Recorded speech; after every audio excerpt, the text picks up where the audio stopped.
growing up, like I was that kid, like I was that dude. I was the dude that everybody said that little dude is bad, but he's so talented and he's gonna be somebody. I remember growing up how I would like go around to the different spots in our neighborhood, and I would like make up songs, and I would pretend that I was going to different venues and different auditoriums, and I was performing, that I was entertaining people, and it ended up turning out to be something that I would end up doing like for the rest of my life. And I remember I would sing to like anybody, like the hogs, the pigs, the chicken, Mr. Deke Wachter and his wife, Miss Picky Wachter, they had a little, they had hogs, they had chicken, they had all that kind of stuff. And so we were always around that. And like I would go to the hog pen and like sing to the hogs, and I would go and sing to the chicken. And these were my audiences before I have, the audiences that I have today.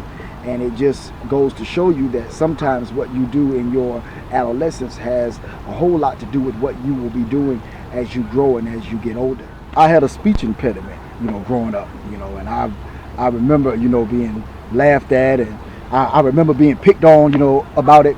I mean, I could hardly get 3 or 4 words out without, kicking the floor, just getting completely frustrated. And that went on for a very long time. Even today, like if I get excited, or if I'm explaining something, or if I get upset, it'll come back up, But as a child, like that was really traumatic for me, because I couldn't, speak like everybody else could.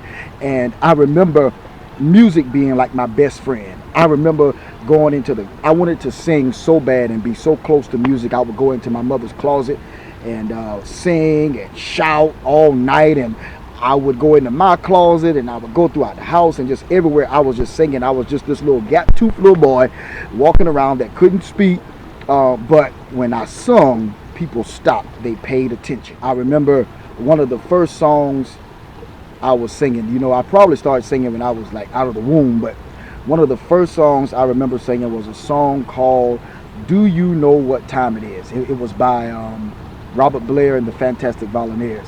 And I remember singing that song one Sunday morning for Easter at church. And it's so funny because I've never done an Easter speech in my life. I think that was just like the debut to say, okay, well, we don't need to have him doing Easter speeches. He's just gonna sing. And so every Easter, my brother and my cousins and I, we would just sing, and that went on like that. But that was the first song that I remember singing was "Do You Know What Time It Is?" Robert Blair and the Fantastic Volunteers. And it just went on from there. We began to sing, and we had a little group growing up. It's called the Gospel Sunshine, and there was this lady in our church, Miss Mary Frances Wachter, and she asked my mom. She said, "Listen, I love those little boys. Can I be the manager for those little boys?" And she would pile us up in her black Oldsmobile. It had the red seats in it. And she would pile us up on Sundays, and she would fry chicken, and she would have a piece of pound cake in there, and she would take us around to different churches, and people absolutely loved us. And we sung some of everywhere, in that little black Oldsmobile, these little boys singing about something we knew absolutely nothing about, but people loved us, and we loved doing it, and I wouldn't change it for anything in the world. Growing up, I listened to like all kind of music, jazz, ragtime. I had the opportunity to listen to different types of genres of music, and one of my favorite singers, Nat King Cole, and I love Sam Cooke, and I love Billy Eckstine, I love Sarah Vaughan, Ella Fitzgerald, Frank Sinatra.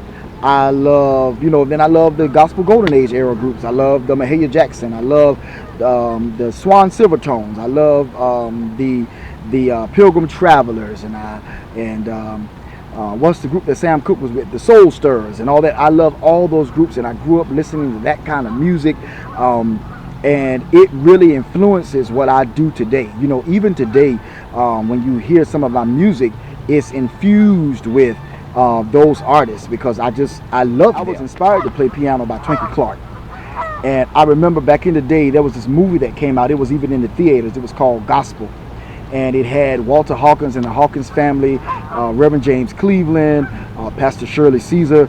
It had the Mighty Clouds of Joy, and Twinkie Clark and the Clark Sisters. And I remember when, I mean, she came out on stage and she was just on the organ, and I was like, oh my God, who is this lady that's playing the organ like this? And from that day forward, I was inspired. Now, of course, I can't play anything like Twinkie Clark can play, but she's one of my biggest idols, and she's the reason why I added the playing component to my singing, because I was inspired by her. When I was in middle school, I think it was probably about the 6th or 7th grade, what I started doing was, and I don't know why I did this, I was always very creative as it relates to like making stuff and like doing music and all that. But I remember like in the 7th grade, what I would do, I would go home, and you know how back in the day you used to take your little school picture or whatever.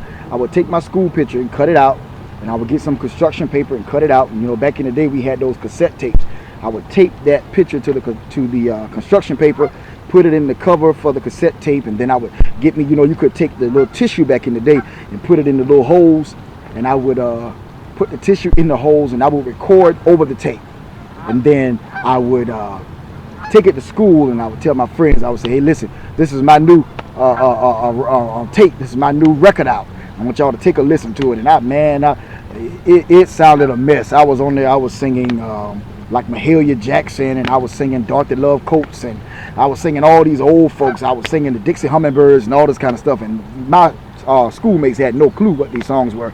You know, one of my favorite songs that I used to do, Elijah Rock, shout, shout, Elijah Rock, coming up, Lord.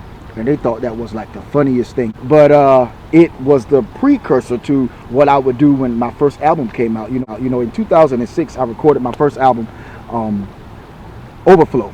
It was a song I wrote in my hallway of my first apartment. When I came back from college, I had a little apartment, and I wrote my first song sitting in the hallway, and on my little, you know, my dad brought me, when I was probably about 10 or 11, my dad brought me my first keyboard, and it was a little black keyboard, little Casio keyboard.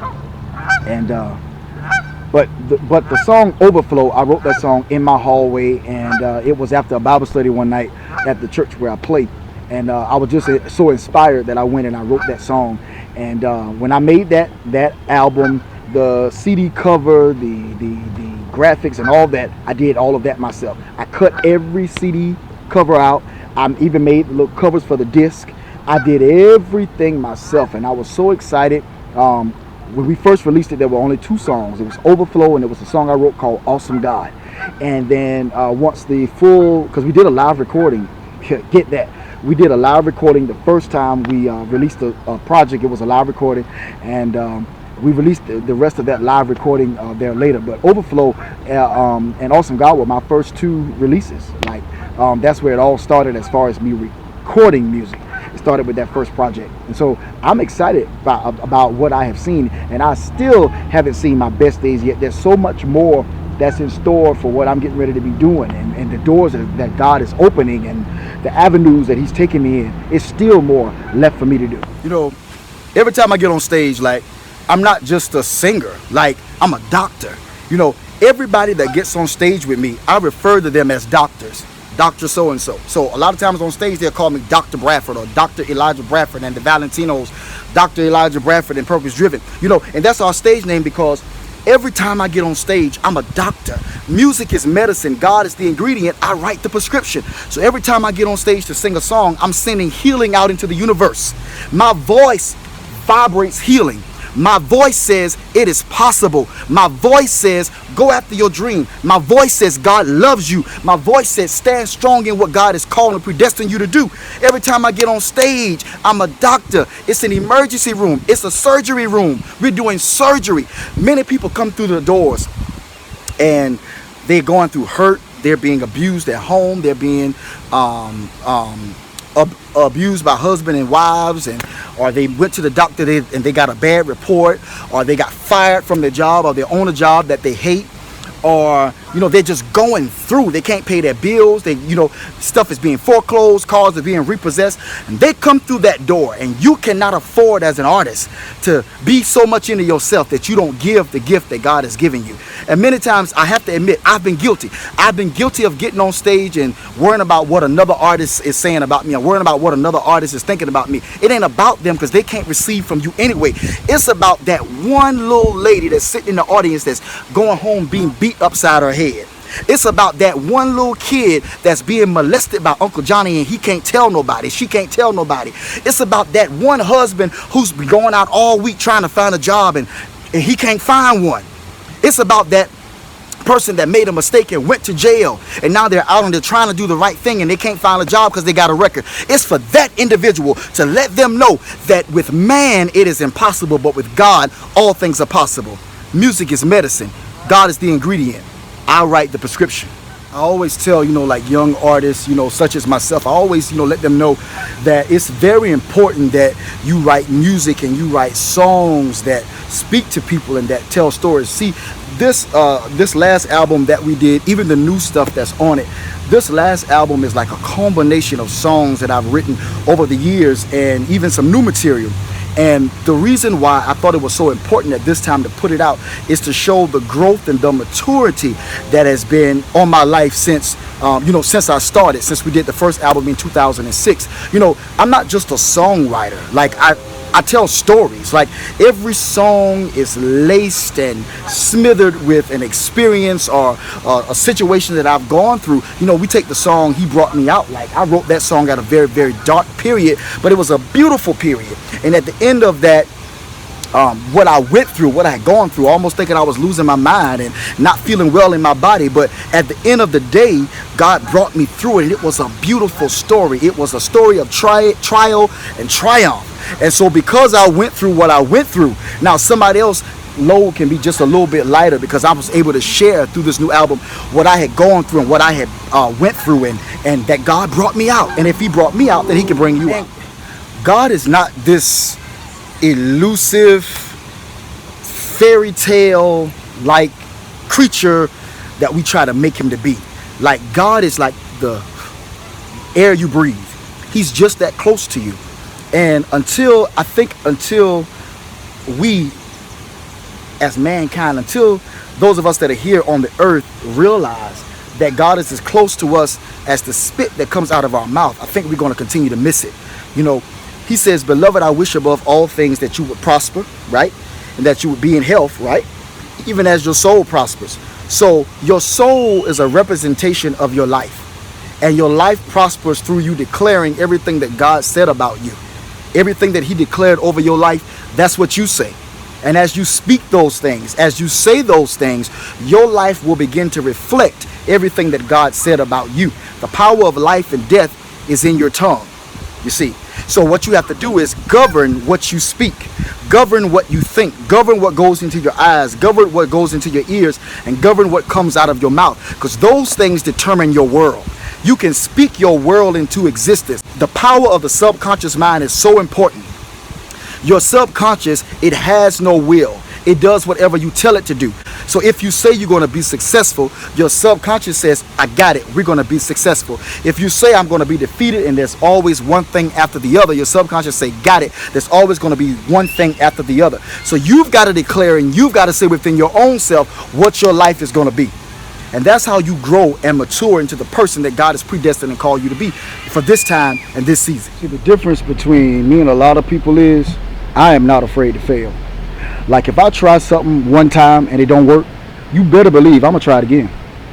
I don't believe that you need to let circumstances or situations or stuff that you've gone through. I mean, you've even been through things, but even the things that you've gone through, you can attest to the fact that if you keep going, something has got to happen.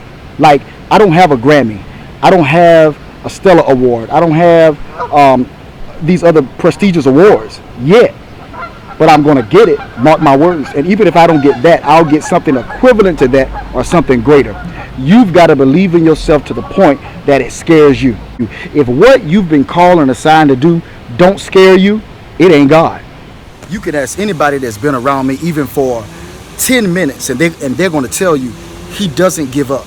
The dude just doesn't give up. It doesn't matter what he faces. It doesn't matter what comes his way. The dude just doesn't give up. He's very persistent, and that's the key to anything you're going to do that's going to be successful. Your success in life is dependent upon your ability to be consistent and to, in the face of opposition, to keep right on trucking and keep right on moving. So many people give up right before you get ready to make it. You give up. And sometimes when what God showed you in the spirit is not showing up in the natural, it makes you discouraged. And you see everybody else seem like they're prospering, and everybody else, on Facebook, it seems like they're going higher, and on Instagram they're going higher, and you say to yourself, when is it going to be my turn? When am I going to be able to experience the greatness and all the things that God said I would have in my life? When am I going to be able to experience that for myself?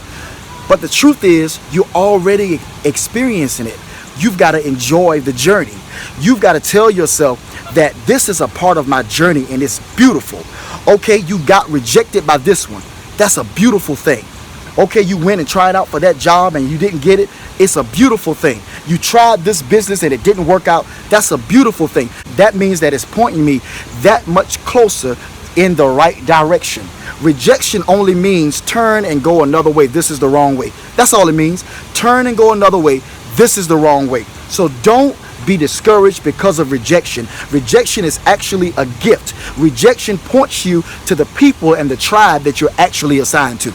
The truth of the matter is, I've got a wife, I've got kids, and the legacy that I want to leave is for them to be able to say that this man had a dream and he did everything in his power before he closed his eyes to make sure that his family knew that their dreams were possible as well, and that he would go to no end to make sure that this dream was used to provide for them. Your dream is not just for you. Your dream is for somebody else. And if you refuse to operate in what you've been called to operate in, if you refuse to step out on faith and just try it, sometimes you just got to just do it. Sometimes you got to do it scared. You got to do it and just risk people laughing at you and calling you crazy. You got to do it. But I want them to say that my dad and my husband, he stepped out on faith and he did it.